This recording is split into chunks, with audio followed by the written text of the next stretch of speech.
কচ্ছপ বলে, আমি ভবিষ্যতের শিক্ষক, চলো দেখাই তোমাদের এক অন্যরকম স্কুল।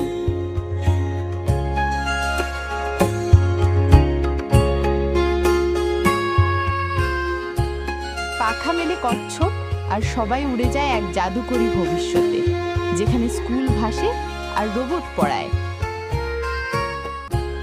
ভাসমান বেঞ্চে বসে ছাত্রছাত্রীরা। এক হলোগ্রাম শিক্ষক এসে বলে, স্বাগতম জ্ঞান গ্রহে। গণিত শেখা হচ্ছে গ্রহ ঘুরে ঘুরে। কচ্ছপ যেন মহাকাশের পাইলট। বাচ্চারা আনন্দে চিৎকার করে। হঠাৎ অ্যালার্ম বেজে ওঠে। কচ্ছপ তাড়াতাড়ি সবাইকে নিয়ে ফিরে আসে জাদুর দরজা পেরিয়ে। গ্রামে ফিরে এসে সবাই বলে, এই কি স্বপ্ন ছিল? কচ্ছপ চোখ টিপে উড়ে যায় মেঘের আড়ালে।